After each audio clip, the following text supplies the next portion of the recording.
আমন্ত্রণ জাগো টিভি নিউজে, সঙ্গে আছে আমি আফরিন সুমনা। শুরুতেই জানিয়ে দিচ্ছি সংবাদ শিরোনাম। ইরান যুক্তরাষ্ট্র যুদ্ধে প্রায় 800 মার্কিন সেনা হতাহত। ইরানকে পরাস্ত করতে ট্রাম্পের অ্যানাকোন্ডা কৌশল, আল জাজিরার বিশ্লেষণ। সৌদি বিমানবন্দর ও রাষ্ট্রীয় তেল শোধনাগারে হুথিদের হামলা। উৎপাদন চলছে, যুক্তরাষ্ট্রের সঙ্গে আরও ধ্বংসাত্মক অস্ত্র ব্যবহার করা হবে, ইরানের নতুন হুঙ্কার। তুরস্কের প্রেসিডেন্ট এরদোয়ানকে ইসরায়েলের প্রতিরক্ষা মন্ত্রীর হুমকি। মধ্যপ্রাচ্যে নতুন করে বিমানবাহী রণতরী জর্জ ওয়াশিংটন মোতায়েন। ইরান হামলায় বদলাচ্ছে মার্কিন কৌশল, সেনা কমানোর ভাবনায় পেন্টাগন। ভারতে জমি বিবাদে আদালতে বিজয়ী হলেও মুসলিম বৃদ্ধকে ট্রাক্টর চাপা দিয়ে হত্যা। মুক্তি পেলে সেনাপ্রধানের সঙ্গে বিরোধে যাবেন না ইমরান, তবে কি কোনো সমঝোতা হচ্ছে? দর্শক, শিরোনাম শুনছিলেন, এবার জানিয়ে দিচ্ছে বিস্তারিত। ইরান যুক্তরাষ্ট্র সংঘাত শুরুর পর এখন পর্যন্ত 775 জনের বেশি মার্কিন সামরিক সদস্য নিহত বা আহত হয়েছেন। যুক্তরাষ্ট্রের প্রতিরক্ষা বিভাগের ওয়েবসাইটে প্রকাশিত তথ্য বিশ্লেষণ করে এই তথ্য জানিয়েছে সিএনএন। সংবাদ মাধ্যম ইন্ডিপেন্ডেন্ট এক প্রতিবেদনে এই তথ্য জানিয়েছে। পেন্টাগনের সর্বশেষ হিসাব অনুযায়ী বুধবার নতুন করে 50 জনের বেশি সেনার তথ্য হতাহতদের তালিকায় যুক্ত হয়েছে।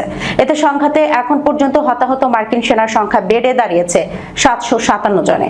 সব মিলিয়ে নিহত ও আহতের সংখ্যা 775 জনে পৌঁছেছে।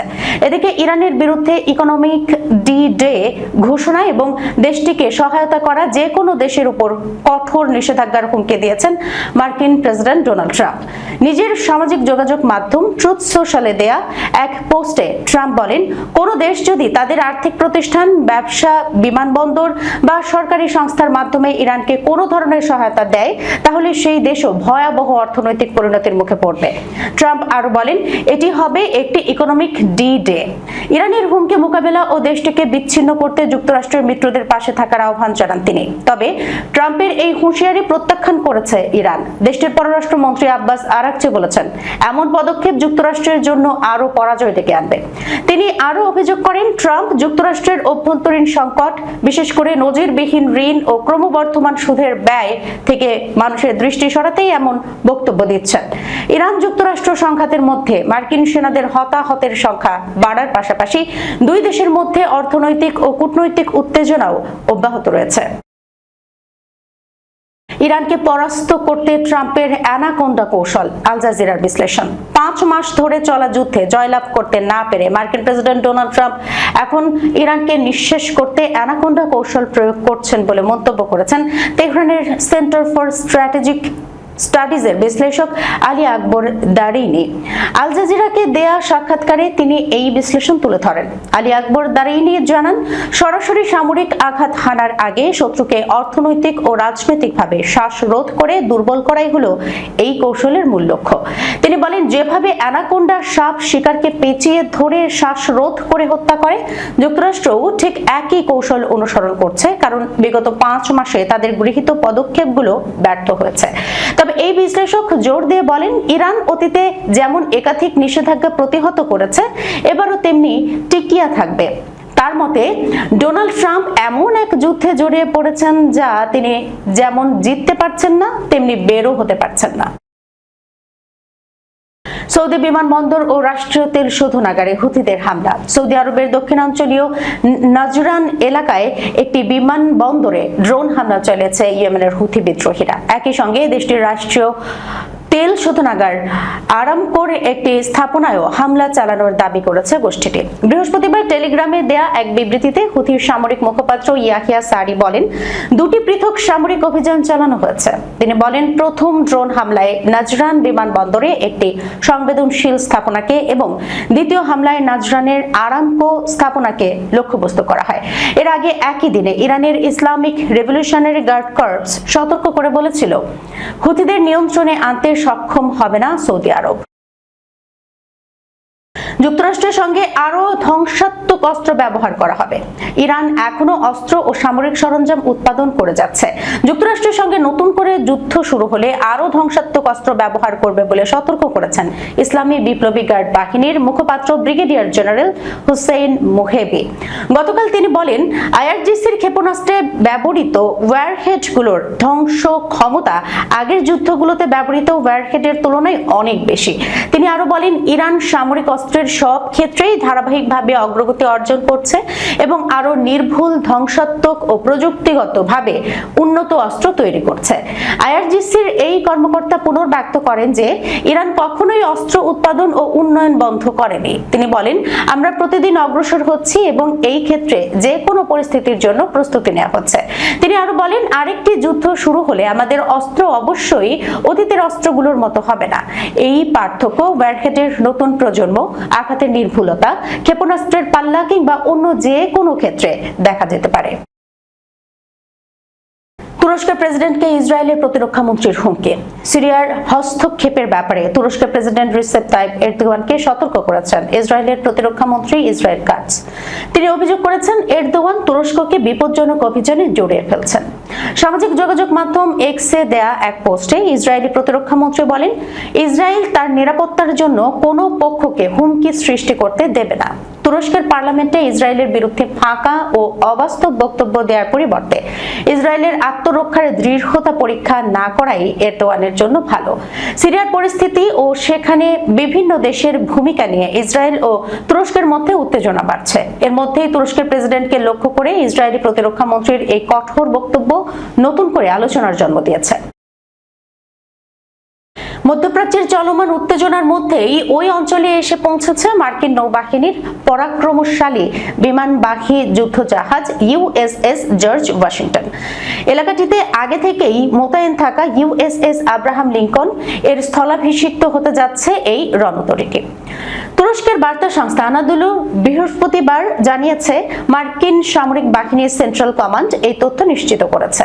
এক বিবৃতিতে সেন্টকম জানায়, নির্ধারিত মোতায়েনের অংশ হিসেবে USS George Washington career strike group এখন মধ্যপ্রাচ্যে তাদের কার্যক্রম শুরু করেছে। সেন্টকমের আওতাধীন অঞ্চলে পৌঁছানোর পর বুধবার থেকেই এইটি কাজ শুরু করে। সামাজিক যোগাযোগ মাধ্যমে বিমানবাহী জাহাজটি একটি ছবিও প্রকাশ করেছে সেন্টকম। এতে আরব সাগরে অবস্থানরত জাহাজটির ডেকে বেশ কয়েকটি যুদ্ধ বিমান দেখা যায়। ইরান যুদ্ধকে কেন্দ্র করে দীর্ঘদিন ধরে মধ্যপ্রাচ্যে দায়িত্ব পালন করে আসছে মার্কিন যুদ্ধজাহাজ ইউএসএস আব্রাহাম লিঙ্কন। তবে সাম্প্রতিক কিছু প্রতিবেদনে বলা হয়েছে, দীর্ঘ সময় মোতায়েন থাকার কারণে আব্রাহাম লিঙ্কনে থাকা সেনাদের মধ্যে তীব্র মানসিক চাপ ও স্বাস্থ্য সমস্যা দেখা দিয়েছে। একই সঙ্গে জাহাজটিতে কিছু কাঠামোগত সমস্যাও তৈরি হয়েছে। এই অবস্থায় সেখানে অবস্থানরত সেনা সদস্যদের স্বস্তি দিতে এবং তাদের স্থলাভিষিক্ত করতে ইউএসএস জর্জ ওয়াশিংটনকে দ্রুত মধ্যপ্রাচ্যে পাঠানোর সিদ্ধান্ত নেয় পেন্টাগন। জাপানের ইয়োকোসুকা ঘাঁটিতে অবস্থানরত এই বিমানবাহী জাহাজটিকে বিশেষ নির্দেশে দ্রুত এই অঞ্চলে নিয়ে আসা হয়।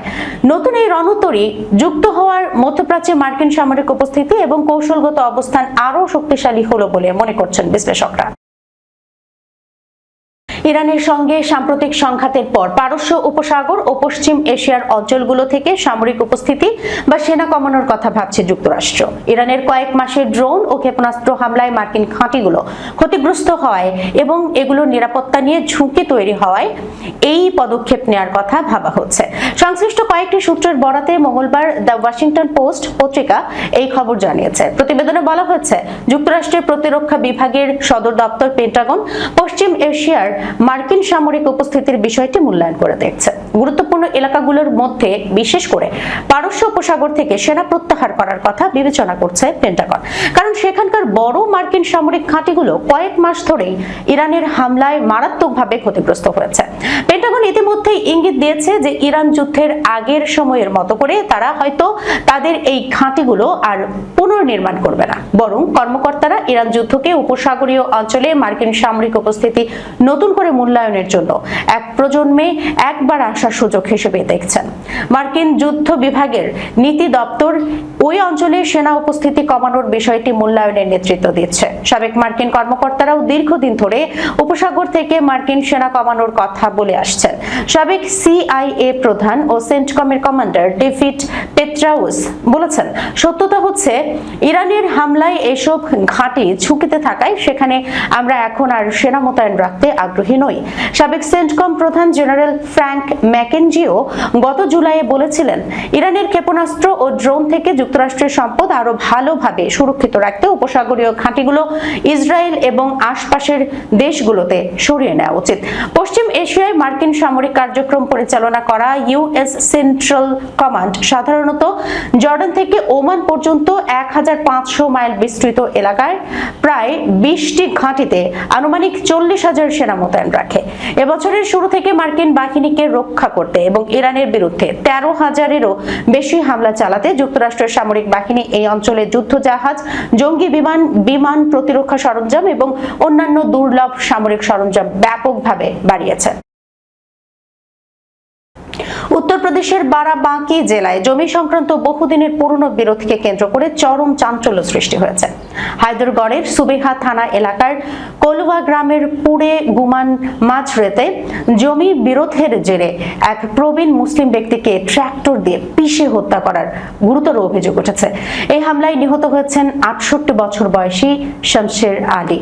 পাশাপাশি বেশ কয়েকজন মারাত্মকভাবে আহত হয়ে স্থানীয় হাসপাতালে চিকিৎসাধীন রয়েছেন। নিহতের পরিবার ও পুলিশ সূত্রে জানা যায়, গত 16 আগস্ট এই ঘটনার সূত্রপাত ঘটে।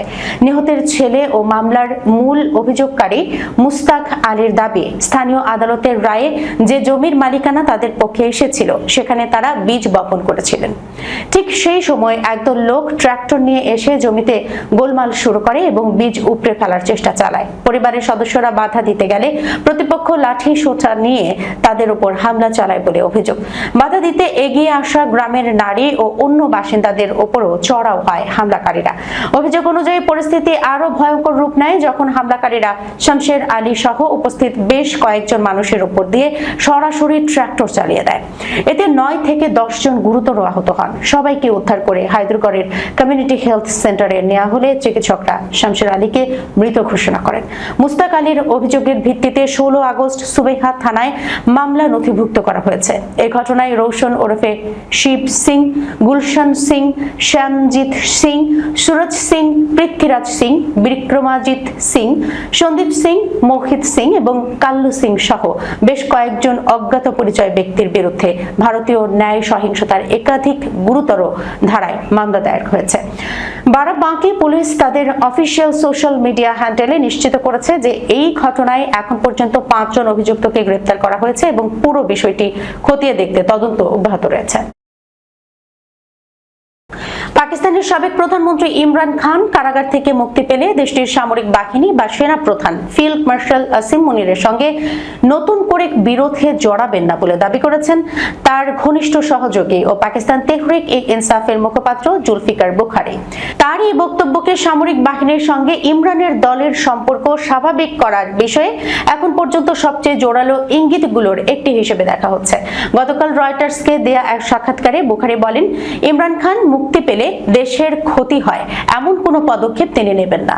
দেশের স্বার্থে নিজের কষ্ট ও ক্ষোভ নিয়ন্ত্রণে রাখবেন।